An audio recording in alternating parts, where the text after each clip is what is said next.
Boa noite, sejam todos bem-vindos, todas bem-vindas. Mais uma vez, muita satisfação de estar aqui, participando, desse estudo da obra Autodescobrimento, uma busca interior. Deixo aqui o meu muito obrigado a todos vocês que têm acompanhado, vocês que deixam mensagens ali na minha página no Facebook, vocês que deixam mensagens na Rede Amigo Espírita, meu muito obrigado. Vocês que estão acompanhando aí pelo YouTube, ao vivo ou posterior. Se estiver ao vivo, vem para cá, dá tempo, está começando agora. Se está acompanhando depois, também deixo aqui o meu agradecimento pelo prestígio. Vocês que acompanham pelo SoundCloud, amigos de todos os lugares aí do Brasil e até brasileiros que estão em outros países, meu muito obrigado. A vocês, amigos que estão, e vocês também que estão aí na Rádio Amigo Espírita, a Rádio 3. Boa noite a todos. Ao pessoal que está aqui no presencial, como de costume, tá aí a comprovação. Deixar um abraço então para Silvana de Jundiaí, aqui em São Paulo, Janete de Tijucas, em Santa Catarina, ambas estão sempre aqui também, a Lorena de BH, Cristina de São Mateus, no Espírito Santo, a Luana e a Andréia de Ribeirão Pires, aqui na Grande São Paulo, Maura Alice, que está em férias lá em Portugal, mas não desistiu de nos acompanhar, o Alcimar do Rio de Janeiro, na capital, a Camila do Rio Branco, no Acre, e o Celso Marques de Ponta Grossa, no Paraná, e a Nilza de Saquarema, na região dos Lagos, no Rio de Janeiro. A todos vocês, o meu boa noite, vocês também que preferiram ficar aí no anonimato, o meu boa noite. Vamos encher esse mapa, hein? Isso, tudo colorido. Aconteceram algumas alterações na plataforma aqui, então agora tá mais fácil de visualizar para o expositor. Mas sem mais delongas, esse é o estudo da obra Autodescobrimento, uma busca interior, de Divaldo Franco e Joana de Ângeles. A realização é da Rede Amigo Espírita, que disponibiliza a plataforma e os meios de divulgação da obra, assim como a renderização e as edições necessárias no vídeo. E eu sou Vitor Antenori Rossi, falo aqui da Grande São Paulo. Vamos lá. Hoje é o encontro de número 16. Estamos no capítulo 2, Equipamentos Existenciais, no subitem 2.2, Conflitos e Doenças, parte 1.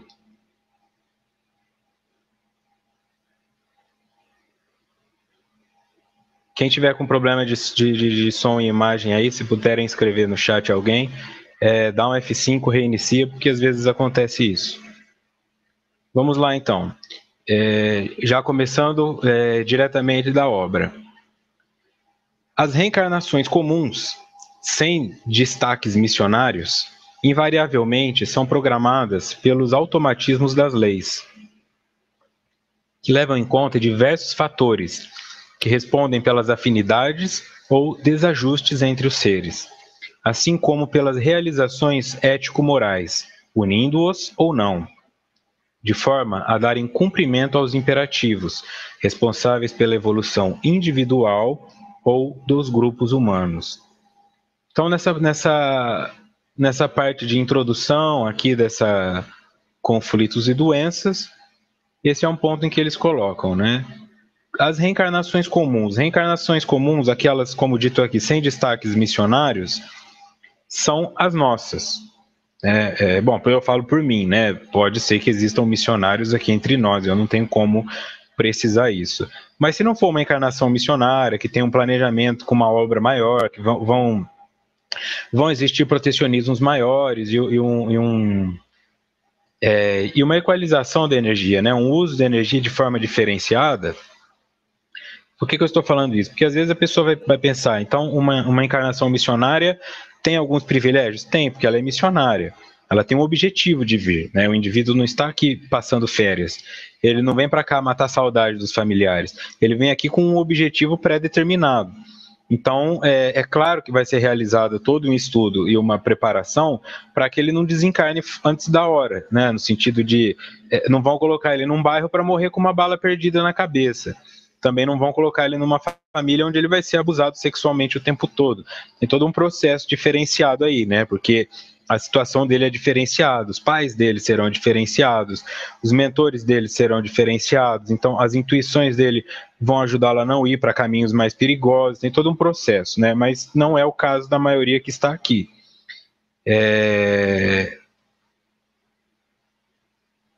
Nós somos essas reencarnações comuns. Então, nossas reencarnações são programadas pelos automatismos das leis, que levam em conta diversos fatores que respondem pelas afinidades ou desajustes entre os seres.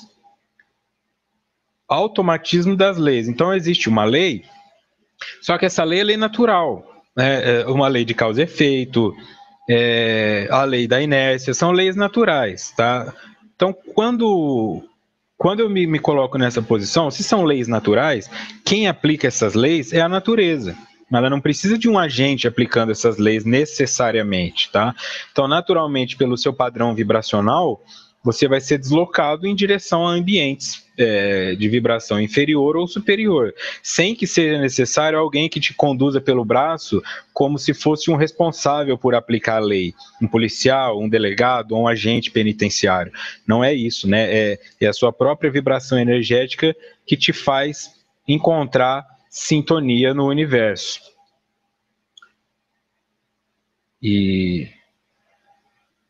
Ok? Para vocês que estão chegando agora também, a Helenice de Bauru, o Elson de Miguel Pereira, no Rio de Janeiro, boa noite. Elas, então, respondem por essas afinidades ou desajustes, assim como pelas realizações ético-morais, unindo-os ou não, de forma a darem cumprimento aos imperativos responsáveis pela evolução individual ou dos grupos humanos. Tudo isso está bem claro ali no Livro dos Espíritos e no Evangelho, mas é só uma pincelada mesmo da parte deles, tá? Então, sim, se eu tiver uma evolução ético-moral, ou seja, eu tenho um adiantamento, nesse sentido, é natural que a minha encarnação vá ser norteada por outros caminhos do que aquele que não tem desenvolvimento ou mérito nenhum, tá? Isso também são conceitos básicos da doutrina espírita. Tereza chegou também, de Petrópolis.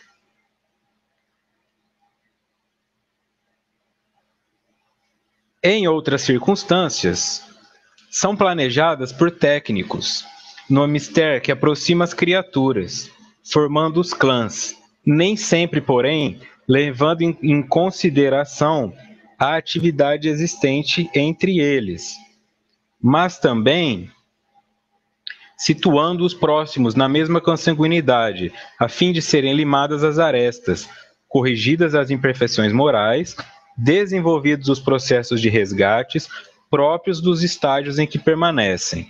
Então vamos lá, porque esse aqui foram 2 slides divididos, mas é um parágrafo só.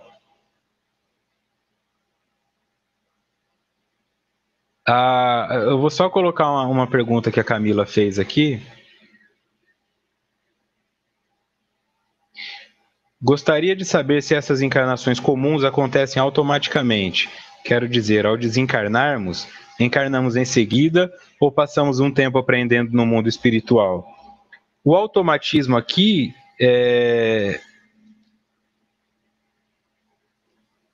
se refere a essa questão de mérito, tá? Se você puder fazer a leitura do livro Nosso Lar, isso já vai te dar um norte imenso nesse sentido, porque ali essas perguntas estão todas mais detalhadas, né?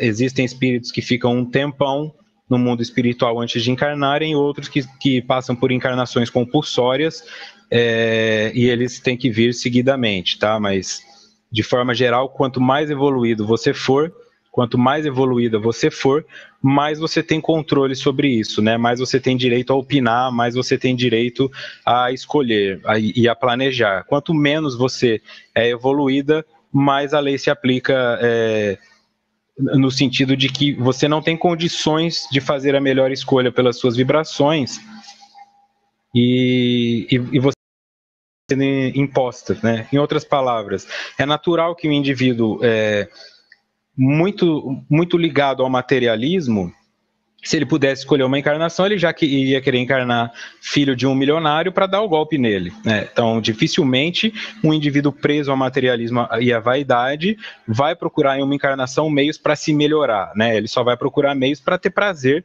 com aquilo que ele já gosta, diferente de um espírito superior, mais evoluído, porque esse consegue abrir mão de si mesmo pela empatia e pelo amor e faz escolhas que vão contra o que lhe traria prazer em prol de tentar trazer um pouco de alívio e prazer a outras pessoas.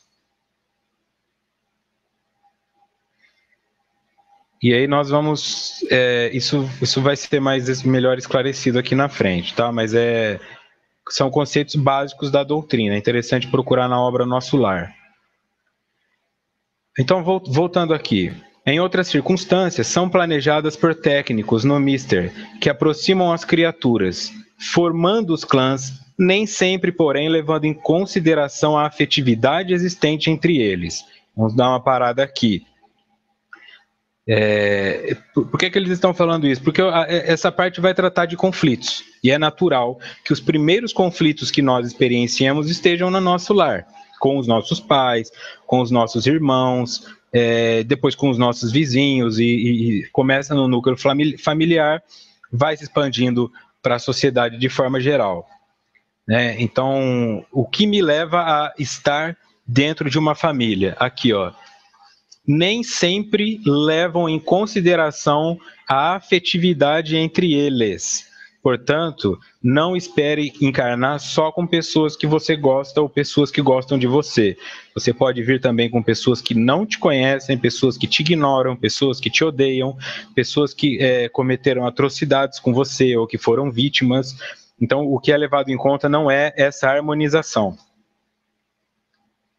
mas também situando os próximos na mesma consanguinidade, a fim de serem limadas as arestas, corrigidas as imperfeições morais, desenvolvidos os processos de resgates próprios dos estágios em que permanecem.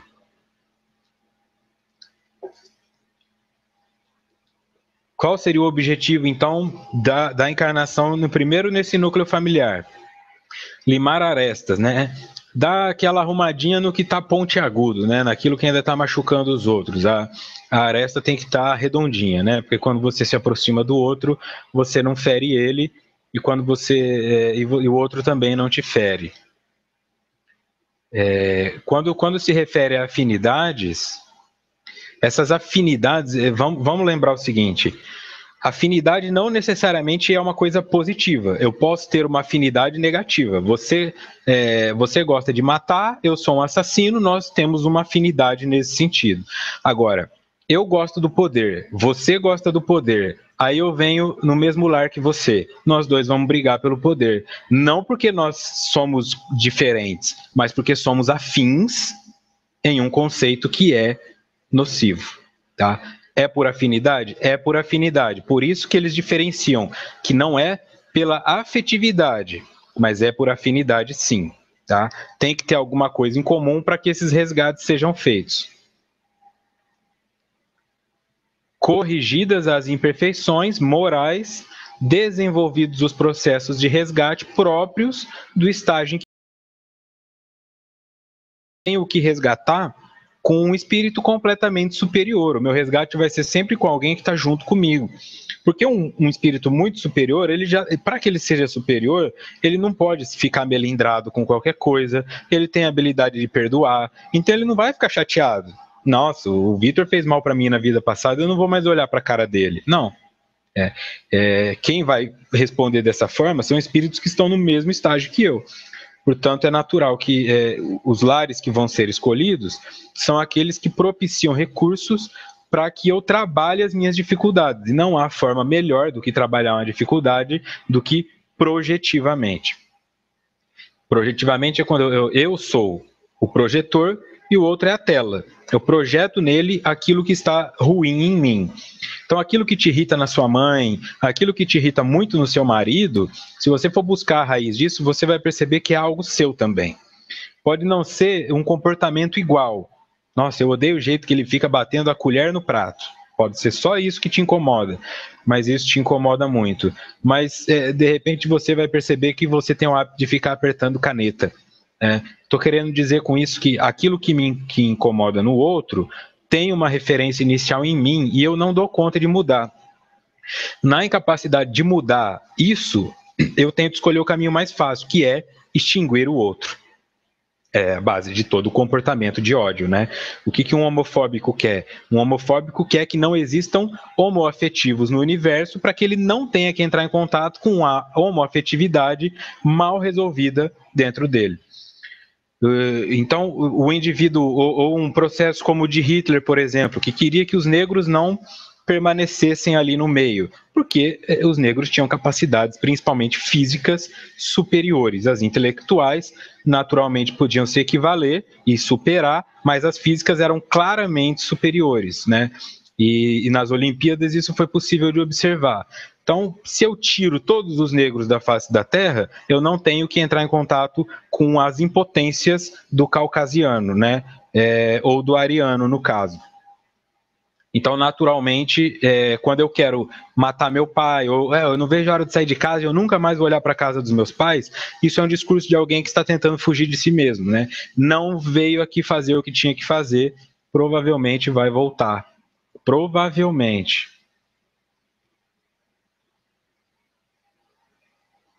Ok. Limar as arestas, corrigir imperfeições morais, desenvolver os processos de resgate próprios do estágio em que permanecem. Aqui tem algumas perguntas, algumas colocações no chat, que eu vou dizer o seguinte. Tem estudo da Jane, a Jane Maiolo faz um estudo do Evangelho. Eu sugiro que acompanhe, também fica gravado ali na rede, porque algumas perguntas são de conceitos básicos do Espiritismo, e como eu coloquei anteriormente, esse é um estudo de nível intermediário para avançado, tá? É sugerido que a pessoa, para participar desse estudo de forma a compreendê-lo com clareza, tenha no mínimo estudado o Evangelho e o Livro dos Espíritos, e a leitura do Nosso Lar também. Senão vai ficar sendo necessário voltar em conceitos básicos de explicar com clareza. E o objetivo é que nós partamos disso para conseguir entender Joana, porque Joana é um passo adiante do básico, né? Ela está do intermediário para o avançado. Então, eu preciso dessa cooperação, que a participação de vocês também tenha o estudo do Evangelho já como base.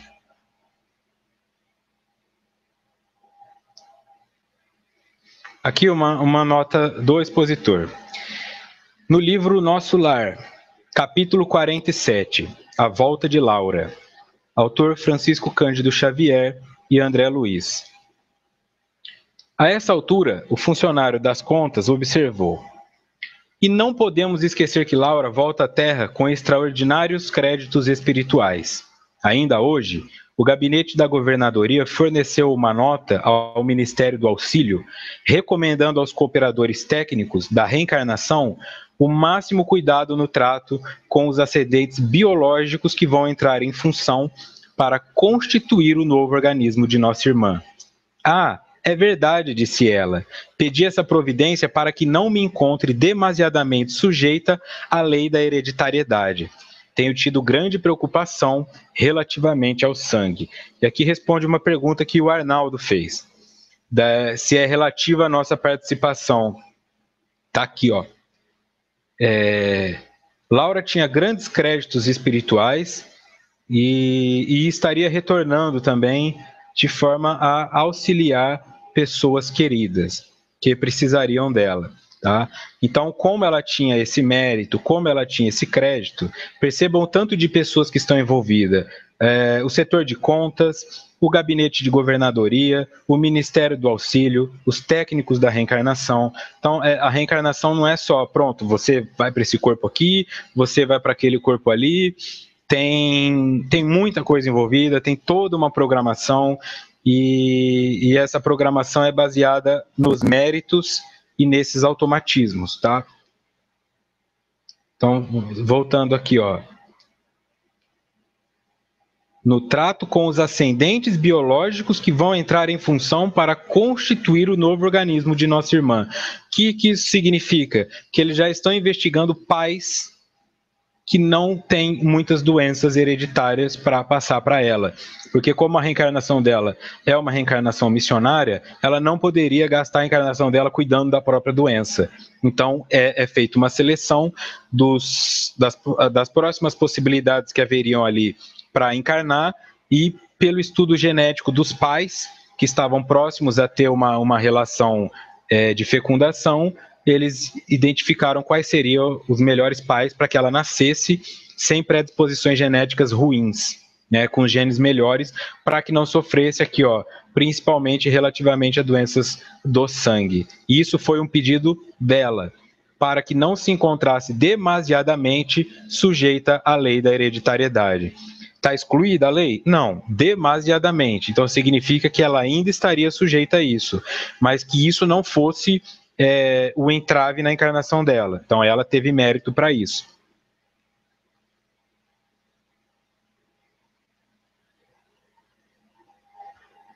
Seguindo então na obra. Encontros para primeiras experiências são organizados com o fito de facilitar a fraternidade, ampliando o círculo de afeições. Reencontros são estabelecidos para realizações dignificadoras e também retificações impostergáveis. Alguém também perguntou aqui, deixa eu ver. A Tereza perguntou, vamos por aqui.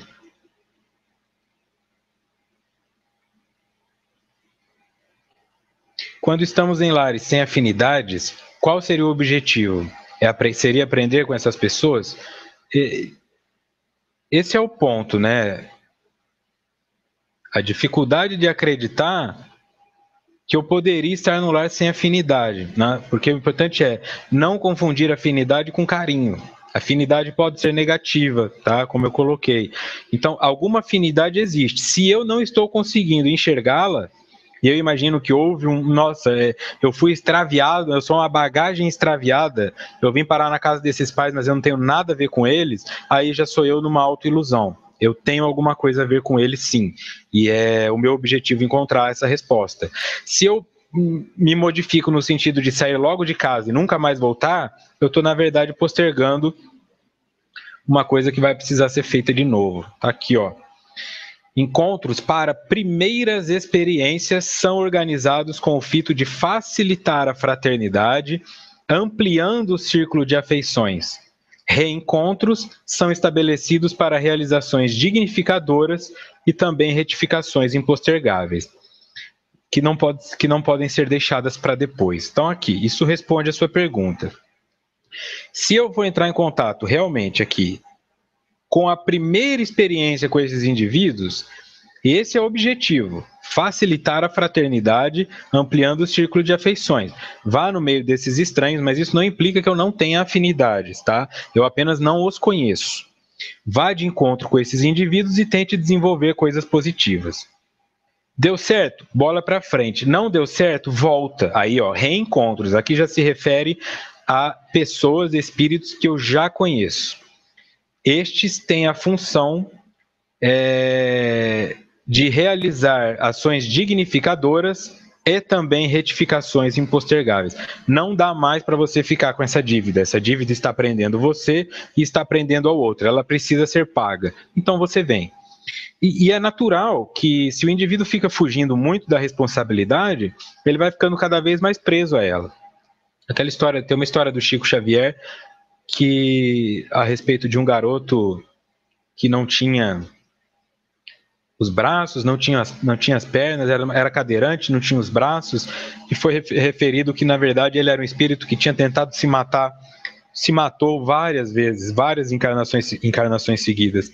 E como forma de evitar que ele cometesse novo suicídio, ele foi vindo cada vez com mais limitações físicas, até que ele não pudesse mais se matar.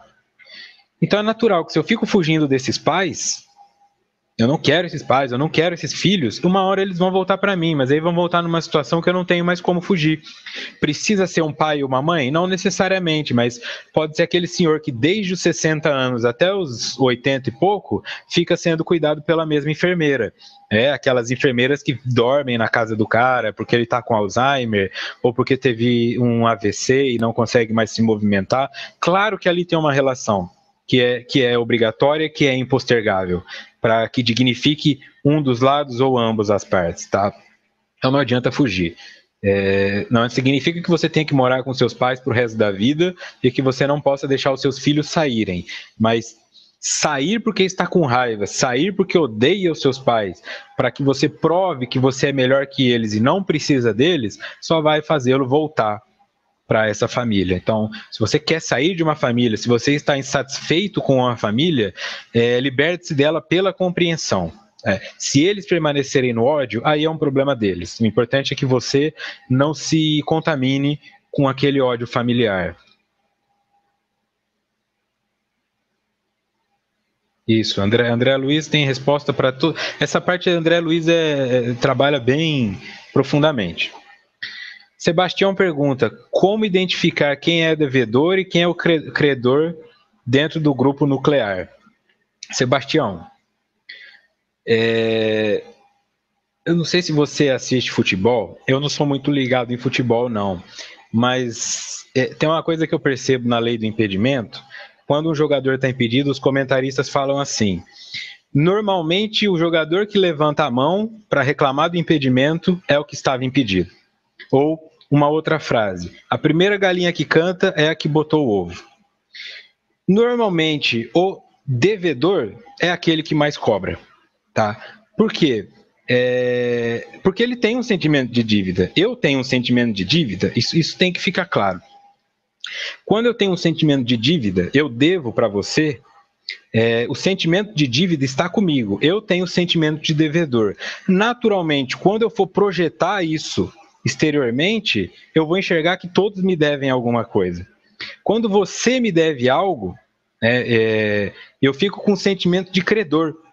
Então, quando eu olho na direção do outro, eu não enxergo o que eles devem para mim, eu enxergo o que eu tenho que pode ajudá-los. Tá? É mais claro nesse sentido. Então, normalmente, aquele que exige, eu não pedi para nascer, vocês não gostam de mim, não sei porque que vocês tiveram filhos se vocês não me dão nada, esse provavelmente é o devedor. Provavelmente, tá? Não estou aplicando axiomas aqui, verdades absolutas. Ok? Provavelmente, né? Quem reclama é quem mais deve, porque o credor, quando eu te empresto alguma coisa, eu dificilmente vou te emprestar de algo que eu não tenho, tá? Então é algo que não é que está sobrando, mas eu tenho condições de te emprestar. Se eu tenho condições de emprestar, significa que eu consigo construir aquilo de novo. Então, normalmente quem faz os empréstimos sofre menos, porque ele consegue se reerguer, né? Uma pessoa que tem dinheiro e toma um calote, ele consegue se reerguer com sacrifício, com sufoco, mas ele consegue se reerguer. O indivíduo que vive parasitando os outros, quando tomam tudo dele, ele não consegue, a não ser que ele faça aquilo de novo. Esses indivíduos, por exemplo, que estão o tempo todo envolvidos com corrupção, desviando, se você der uma enxada na mão dele e fala, começa agora, faz um Pronatec, faz um ProUni, faz uma faculdade e vai devagarzinho, ele não dá conta, ele vai roubar em tudo, porque ele não sabe fazer diferente daquilo. Mas o indivíduo que construiu com o próprio esforço, esse indivíduo ele pode ser furtado, ele pode ser passado para trás, mas ele conhece os mecanismos de se reerguer. Então ele costuma reclamar menos do que aquele que está acostumado com tudo aos pés dele, né? É só você comparar um bebê com um adulto. Quem chora mais, né? O bebê chora mais, porque ele depende que os outros tragam até a boca dele. O adulto não, o adulto reclama, mas ele vai lá e se vira.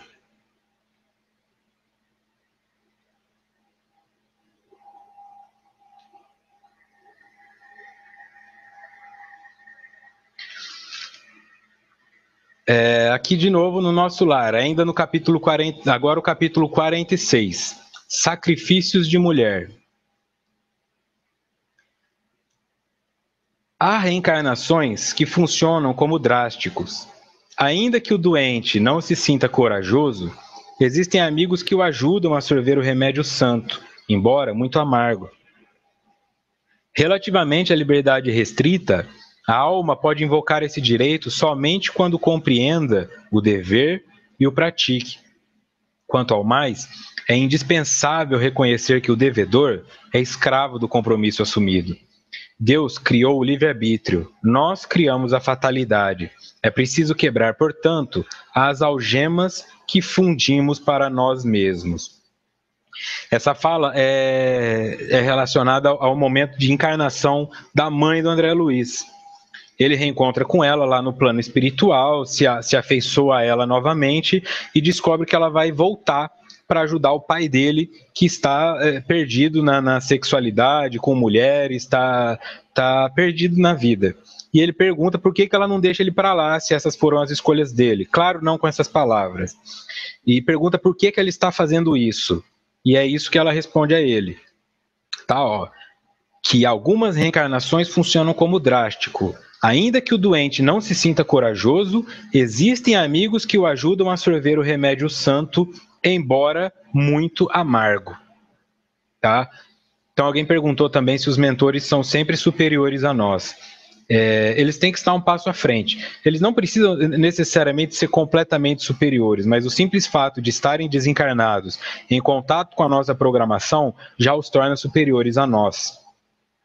Uma coisa que ajuda a entender isso, quando eu fui dar minha primeira aula no curso de psicologia na faculdade, o meu pai, que já era um professor, mas na área da engenharia, segurança do trabalho, ele falou para mim, você não precisa ter medo, você não precisa ficar ansioso, porque por mais que você tenha limitado seus conhecimentos, os alunos sempre saberão menos do que você, porque é isso que faz deles alunos.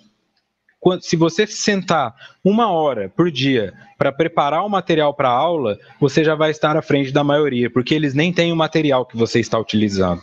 Então, se você gastar ao invés de 1, 2, 3 horas, naturalmente você vai ter um domínio total da sala de aula. Então, quer dizer, o mentor, ele tem um conhecimento, um domínio maior, porque ele vive em função daquilo, né? Ele se desloca para outras coisas, mas a função dele é ajudar você na sua encarnação. Enquanto você está aí tomando a sua cerveja, dormindo, brigando por ciúme, ele está te motivando. Então, naturalmente, ele tem mais informação e isso faz dele superior. Mas pode ser que depois, em desencarnando, nós vemos aí, né, Emmanuel sendo mentor de Chico Xavier e depois a possibilidade de Chico ser mentor de Emmanuel. Então é bem relativo isso aí. Não dá para saber em que nível está um mentor.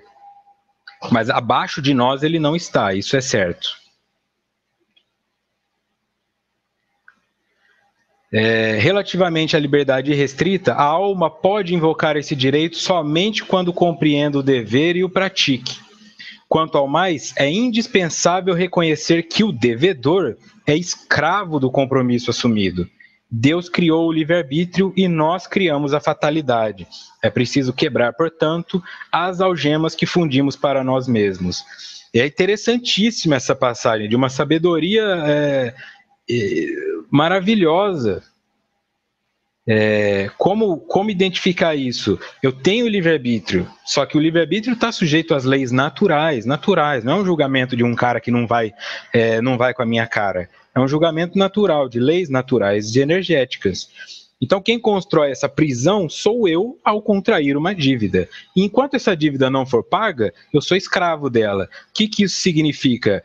A minha encarnação vai ser desviada até que ela seja paga, que esse é o processo da expiação. Olha, você poderia se desenvolver um ótimo músico, você poderia fazer muito bem para algumas pessoas, só que ali atrás você feriu muita gente. Então nós vamos saldar essa dívida para que depois você possa continuar de onde você parou, tá? Eu me torno escravo dela. Eu não vou postergando isso. Não, deixa essa dívida para lá, vive umas 50 encarnações, depois você volta para resolvê-la. Porque ela fica internalizada no meu psiquismo, como culpa, como menos-valia, como sentimento de inferioridade, e naturalmente ela vai aparecer em um momento ou em outro. Voltando ao livro. Por isso, são comuns os choques domésticos, os conflitos de ideias e de interesses, as preferências e os repúdios, os entendimentos e as reações familiares. Por isso são comuns. Veja, por que é importante essa leitura aqui, ó? Você fica aí achando que é só na sua casa que tem problema? Não é, são comuns. Conflitos de ideias e de interesses. As preferências e os repúdios, os entendimentos e as reações familiares. Tem uma propaganda recente na televisão, que acho que é da Coca-Cola, que tem uma menina com um visual alternativo, ela é roqueira, acho que ela tem o cabelo roxo, algo assim, e ela reclama da família dela, que todo mundo para ela é ruim. E ela fala que quer se mudar para uma ilha para se ver livre dessas pessoas. Só que enquanto ela está falando isso, a mãe dela dá um prato com um macarrão preto para ela, porque sabe que ela gosta de coisas pretas. Aí ela já fala, mas eu acho que a minha mãe eu levaria junto. Aí o avô dela olha da ponta da mesa e pede para ela tirar o fone de ouvido para participar da conversa. Ela talvez eu leve meu avô também. E no fim ela fala, eu também levaria o meu irmão para arrumar meu celular quando travar. Então quer dizer, no fim ela fala, eu acho que eu vou levar todo mundo para essa ilha. Porque é isso.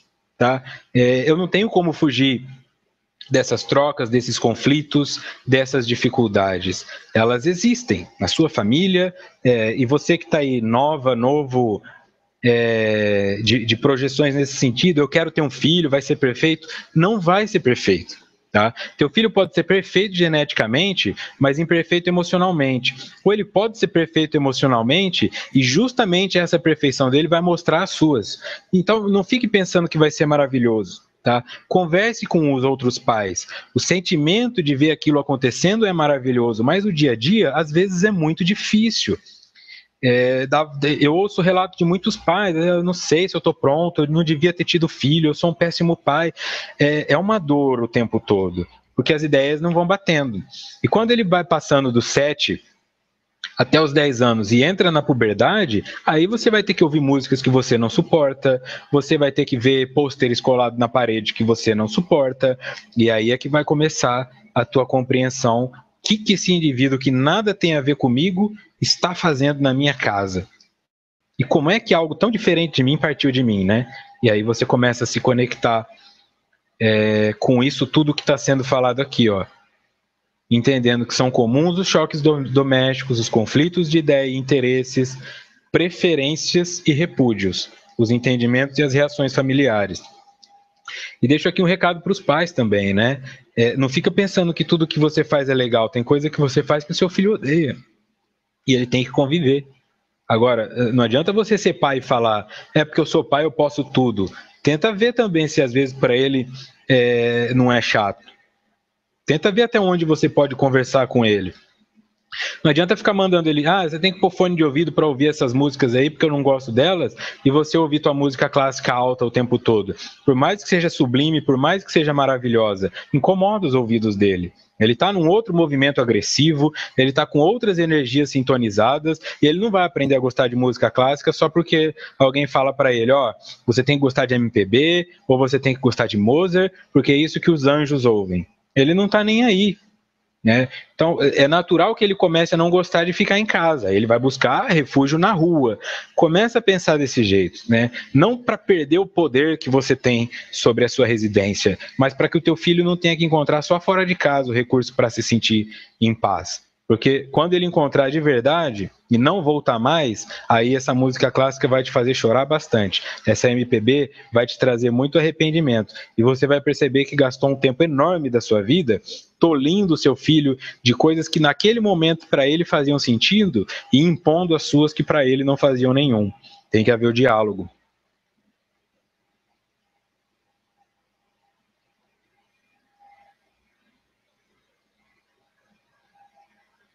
Continuando. Nota do expositor. No Livro dos Espíritos, capítulo 4, Pluralidade das Existências. Pergunta 203. Os pais transmitem aos filhos uma porção de sua alma ou nada mais fazem do que lhes dar a vida animal, a que uma nova alma vem juntar depois a vida moral? Resposta: somente a vida animal, porque a alma é indivisível. Um pai estúpido pode ter filhos inteligentes e vice-versa. Então, o que você dispõe para os seus filhos é o corpo físico. Você não tem como calcular o que tem ali dentro. E eu não falo só de parte financeira, mas também, como, por exemplo, vamos pensar nesses meninos que jogam bola, né? Semana passada, aí, agora no final de semana, o Barcelona ganhou um campeonato importante de futebol, o Neymar apareceu na mídia, e é um rapaz que deve ter 22, 23 anos, por aí, 21, 22 anos. Já é um nome reconhecido no cenário do futebol. Ele é o filho de alguém, os pais dele no momento estão aposentados em função do dinheiro que esse menino ganhou. Mas ele ultrapassou a família dele. Né? Então, o filho que você vê aí com 5 anos, que não sabe colocar o bloquinho no lugar certo, e você pensa que ele está inferior aos outros, pode ser um gênio da informática daqui a uns anos. Mas ele não vai ser se você ficar castrando ele. Se você ficar impondo para ele só os seus gostos. Os seus gostos levaram você aonde você está. O máximo que o seu filho vai ter é o que você tem se ele seguir seus passos. Então não crie o seu filho para seguir os seus passos. Você já os fez. Se você está num lugar e quer que seu filho esteja também, essa é a lógica, essa é a fórmula para o conflito. Duas pessoas querendo ocupar o mesmo lugar no espaço ao mesmo tempo. Se o teu filho for igual a você, vocês vão brigar muito mais do que se ele for diferente. Porque ele sendo diferente, ele ocupa um espaço que não te interessa e ele pode ter a individualidade dele. Né? Então, incentive as crianças, incentive os seus filhos ou aquelas pessoas que estão próximas a você a desenvolverem os potenciais, sem medo de que eles ultrapassem você, né? Mas permitindo que eles venham para o mundo, porque a única coisa que você deu definitivamente para ele é o corpo material. Todo o resto ele já tinha e foi dado pelo divino. O espírito dele, a consciência dele, a flama divina que ele traz dentro, isso tudo é dele. Você não criou nada disso. Você proporcionou um corpo material para que ele viesse ser quem ele é, mas acaba se responsabilizando por aparar todos esses potenciais porque não deixa que os outros façam aquilo que gostam. E isso não acontece só de pai para filho, não. É marido que não deixa a esposa nem segurar o controle da televisão, não deixa escolher o que vai jantar, escolhe sempre o mesmo pedaço de pizza, não vai dirigir meu carro porque você vai riscar o meu carro. Então tem tudo isso aí. Tá? Isso tudo está relacionado a essa natureza dos conflitos.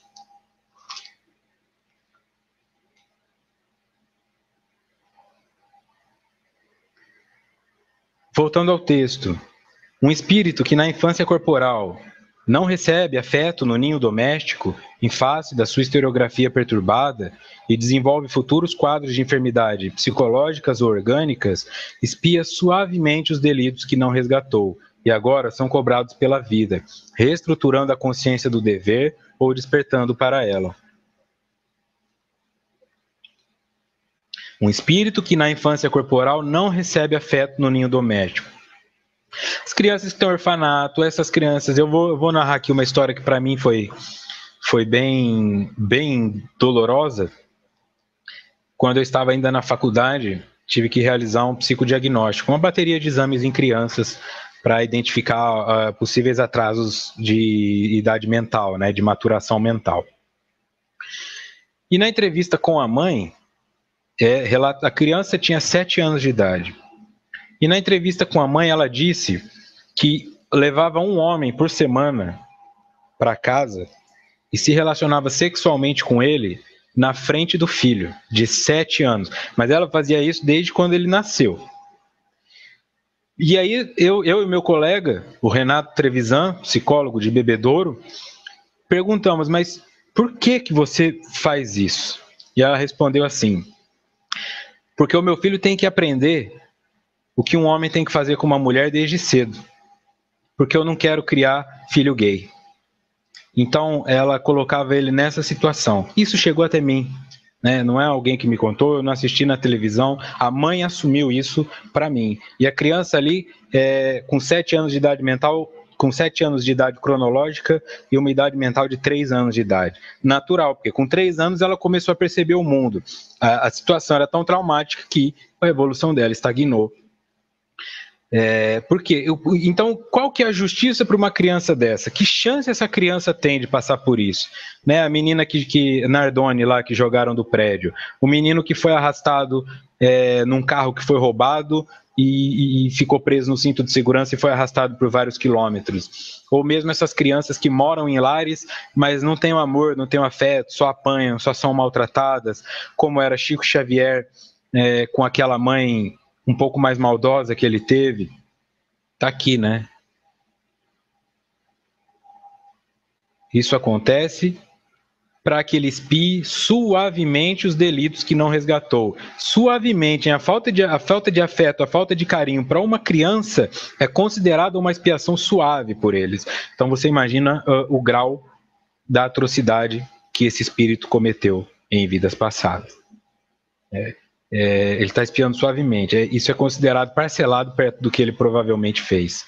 Então, por mais que seja difícil, porque a criança é bonitinha, porque a criança é fofinha, mas ali jaz um espírito milenar, às vezes, com pensamentos sociopatas e que já causou algum mal em vidas anteriores. E, infelizmente, nesse momento, ele é o seu filho.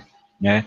Infelizmente, para você que tem que ver este sofrimento, mas com certeza, quando isso passar e ele vencer essa área perturbada da vida dele, você vai ser essa mãezinha, esse paizinho, porque ele tem gratidão. André Luiz não teve só uma mãe, ele teve várias mães ao longo das existências dele, mas ele se conectou com aquela. Quem trabalha em mesa mediúnica sabe que para o dialogador, o doutrinador, alguns espíritos endurecidos, eu vou matar, eu vou não sei o quê, fala, fecha seus olhos, você está vendo uma pessoa ali? Está vendo uma pessoa de branco ali? Eu não quero saber de ninguém de branco, eu não gosto de ninguém, e de repente se mostra a mãe dele. A mãe dele vem conversar com ele no meio da sessão mediúnica, e ele desmorona. Mas o espírito não tem mãe, né? Mas aquela mãe que fez diferença na vida do indivíduo trevoso, no indivíduo que estava nos caminhos errados, aquela é a que fica marcada como mãe para esse espírito. A referência positiva de afeto e de gratidão. Então, quanto mais difícil for educar o seu filho, quanto mais problemático ele lhe parecer, maior vai ser a sua recompensa quando esse fardo acabar. Maior vai ser a sua recompensa quando ele desviar os caminhos dele e começar a caminhar na retidão. Você vai compreender isso lá na frente. A gratidão impagável de ter um espírito que você ajudou a modificar, que você acolheu quando ninguém mais queria pegar no colo.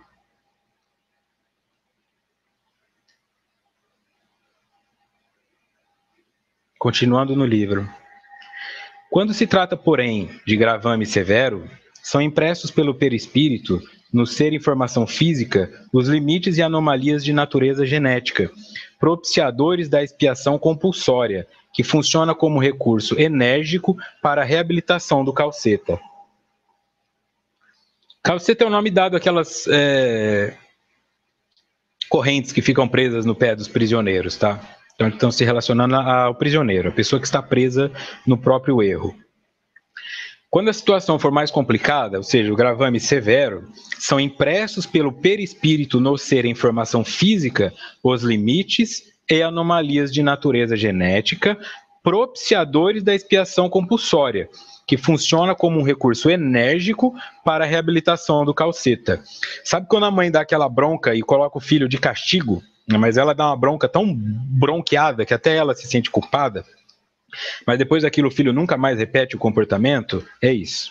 Né? Chega um momento em que o indivíduo erra tanto, que ele é obrigado, compulsoriamente ele encarna em uma situação que não permita que ele erre da mesma forma. Então, se ele sofreu muito, se ele cometeu muita besteira, pelo voyeurismo, por observar a sexualidade, por querer o desejo de observar sexualmente, existe grandes possibilidades dele vir cego. Se é um indivíduo que assaltou demais, que fez muito mal com as mãos, pode vir sem as mãos. Não estou dizendo o que é, tá? Eu estou só citando exemplos superficiais para que nós compreendamos o que isso aqui significa. Quando é muito pesada a situação, estas anomalias genéticas já são impressas pelo perispírito como um recurso enérgico para que ele se reabilite. Isso seria em último caso. Nós vamos ter que tirar de você. E isso explicaria essa história do Chico que eu citei anteriormente, do garoto que veio vegetando para que não conseguisse mais se matar. Que ele sempre dava um jeito de se matar. Se arrancavam as mãos, se colocavam na cadeira de roda, ele jogava a cadeira do penhasco, mas ele não ficava vivo de forma nenhuma. Então, o perispírito já forma essas limitações genéticas. Claro que os pais também são escolhidos para que exista uma predisposição e, naturalmente, o indivíduo vem com essas limitações para que ele não insista no mesmo erro. Nada ocorre, voltando ao texto, nada ocorre na vida por acaso ou descuido da consciência cósmica, impressa na individual. A consciência cósmica está impressa na individual. Isso que você sente de culpa, de refrear e pensar, não, mas será que eu não poderia fazer diferente? É um sentimento ruim quando vê alguém numa situação triste e não faz nada. Talvez também porque não tenha como fazer, tem situações que fogem ao nosso controle no momento, né? Isso já é uma referência dessa impressão cósmica, né? Que seria positiva, que seria universal, que seria divina, e nós trazemos isso. E aos poucos nós vamos desenvolvendo a habilidade de absorvê-la com mais clareza, né? É como se fosse um texto complexo, né? Como se fosse um livro de Joana de Ângeles, dado por uma criança de 5 anos. Tá? Você pega o seu filho aí de 5 anos e entrega um livro de Joana de Ângeles na mão dele. Ele não vai entender 10% do que está escrito ali. Com 10 anos, talvez ele entenda 20. Com 30 anos, talvez 40. Talvez mais próximo do fim da vida, ele consiga entender o livro de Joana de Ângeles. Tá?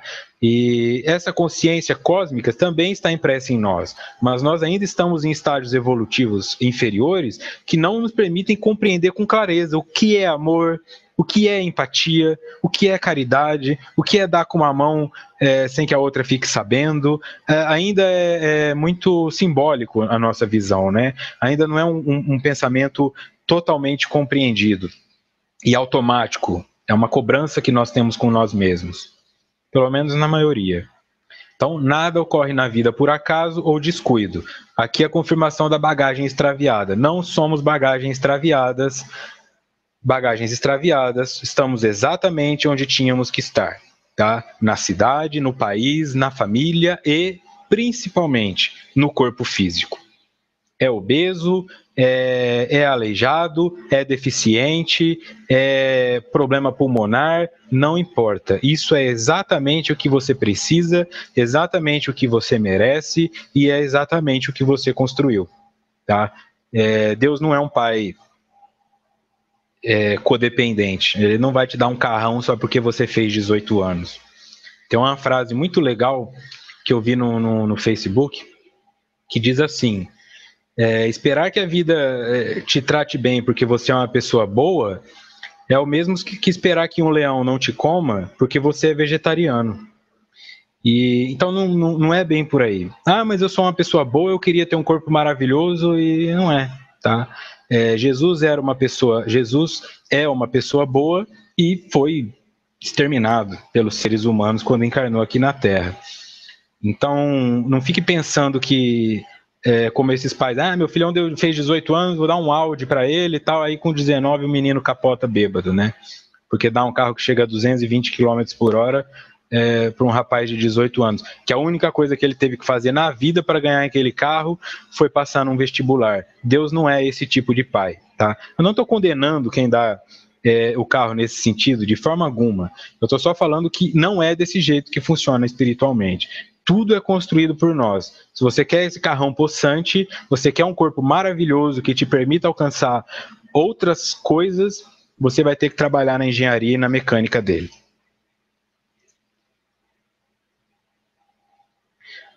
Nota do expositor. Livro dos Espíritos, capítulo 4. Da pluralidade das existências. Pergunta 132. Qual é a finalidade da encarnação dos espíritos? Resposta: Deus a impõe com o fim de levá-los à perfeição. Para uns é uma expiação, para outros uma missão. Mas para chegar a essa perfeição, eles devem sofrer todas as vicissitudes da existência corpórea. Nisto é que está a expiação. Que perfeição é essa? Que você quer? Tem que sofrer, né? Não é sofrer de ficar ali amargurado, é sofrer é passar por isso, né? Você sofreu com o coração partido? Sofri. Você passou pela felicidade de ter um filho? Passei. O que você não passou? Eu passei por todas as coisas do universo. Quando você tiver passado por todas as coisas do universo, se é que isso é possível, você terá exatamente isso que se chama perfeição, né? Você não tem mais o que ficar passando para espiar. Você não deve mais nada para os outros, né? Porque todos os recursos que você tem estão em você. Então você não sente necessidade de furtar ninguém, você não sente vontade de passar ninguém para trás, porque o teu espaço está bem delimitado, quem você é está bem delimitado, o que você quer que os outros também sejam, né? Então, naturalmente, você vai alcançar essa perfeição. Se a tua vida está difícil, expiação. Se a tua vida está difícil pela sua dificuldade de compreender o outro, expiação. Se a sua vida está difícil pela dificuldade dos outros te compreenderem, aí pode ser missão. A vida de Jesus não foi fácil, foi dificílima, mas não porque ele tinha problemas psicológicos ou traumas da infância. Porque os traumas da infância dos outros levaram-no a uma condenação, a um julgamento, mesmo após ele ter dito que não deveríamos julgar para não sermos julgados. Continuando. Assim sendo, adquirir consciência no seu sentido profundo é despertar para o equacionamento das próprias incógnitas, com o consequente compreender das responsabilidades que a si mesmo dizem respeito. Adquirir consciência, ou seja, sair da inconsciência, tornar-se ciente do que está acontecendo. Quando eu torno-me ciente do que está acontecendo, eu desperto para o equacionamento das próprias incógnitas, ou seja, eu consigo colocar de forma equacionada o meu problema. E essa é a função da psicologia também, né? O indivíduo traz um problema, o psicólogo deveria olhá-lo como uma equação e aplicar naquilo uma fórmula. Funcionou? Continua fazendo isso. Não funcionou? Vamos tentar outra fórmula, até que o indivíduo aprenda a fazer isso sozinho, né?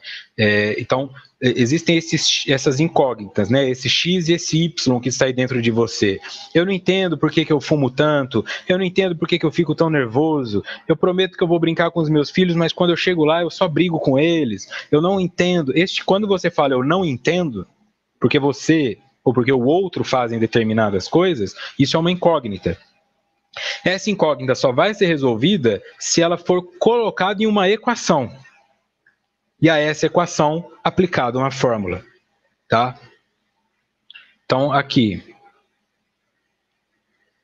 Despertar para o equacionamento das próprias incógnitas com o consequente compreender das responsabilidades que a si mesmo dizem respeito. Na psicologia analítica seria a sombra, né? Eu vou ter que entrar em contato com a minha sombra. Aquilo que eu não consigo explicar é algo que eu não consigo ver com clareza. Tenho que ir em direção à minha sombra, entender como ela funciona, quais são os mecanismos que agem ali e aplicar fórmulas, que podem ser comportamentais, que podem ser cognitivas, que podem ser métodos terapêuticos, que podem ser autorreflexões, epifanias, aí eu não sei, né? Cada indivíduo vai se desenvolver de um jeito.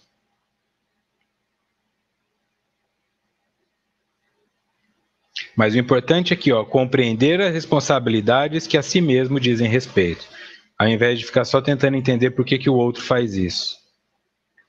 Continuando. O ser consciente é um indivíduo livre e realizador do bem operante, que tem por meta a própria plenitude através da plenificação da humanidade. Aqui serve um crivo, né? Isso aqui é o crivo. Você quer saber se o teu nível de consciência, quão consciente você está? Veja o quão distante você está disso aqui, ó. Você é um indivíduo livre? Você é realizador do bem operante, ou seja, você vai e opera nesse sentido, e tem por meta a própria plenitude através da planificação da humanidade? Quer dizer, se a humanidade estiver planificada, é natural que eu também vou estar, né? Se eu vivesse num lugar onde ninguém precisa roubar, eu nunca precisaria ter medo de ser roubado. Não tendo medo de ser roubado, eu posso realizar um monte de outros sonhos, né? Eu posso passear de madrugada, eu posso sair de bicicleta por aí, posso fazer um monte de coisa que hoje, por exemplo, não dá para fazer, né? Pelo menos não aqui em São Paulo. Então eu preciso começar a entender e me colocar nessas situações, né? Eu sou um indivíduo livre? Eu consigo operar no bem? No sentido de que os outros também progridam? E aqui mais uma nota. No livro Gálatas, da Bíblia, capítulo 5, versículo 1 e 13. No 1. Foi para a liberdade que Cristo nos libertou. Portanto, permanecei firmes, e não vos sujeisteis outra vez a um jugo de escravidão. E a escravidão também já foi referenciada pela mãe do André Luiz. A escravidão se refere aos erros que cometemos, às dívidas que contraímos. E o 13. Caros irmãos, fostes chamados para a liberdade. Todavia, não useis da liberdade como desculpa para vos franquear a carne. Antes, sede servos uns dos outros, mediante o amor. Não adianta só servir o dirigente do centro espírita. Porque o dirigente do centro espírita, vou lá conversar com o palestrante maravilhoso, e aí a hora que você senta já dá aquela reclamada, não, mas essa mulher aqui do meu lado também, nem para pôr o cotovelo para lá, e essa aí não vai fazer essa criança parar de chorar? Por que traz uma criança numa casa espírita? Mas que demora... Aí você já entendeu onde eu estou querendo chegar, né? Não adianta, tá? Tem que ser uma coisa que parte de você, para as pessoas que estão ao seu redor, para que naturalmente isso vá ficando positivo. Então veja, foi para a liberdade que Cristo nos libertou, mas alguns insistem em continuar presos nas dívidas que contraem. Fostes chamados para a liberdade, porém, todavia, não useis da liberdade como desculpa para vos franquear a carne. Antes sede servos do amor. Então não é, mas é porque eu vou sair daqui, vou ganhar dinheiro, eu vou abandonar meus pais, eu vou abandonar meus filhos. Isso aí você não é, isso não se chama livre-arbítrio, né? Isso é uma irresponsabilidade, isso é uma covardia e vai te escravizar. Está colocando em você mesmo as algemas.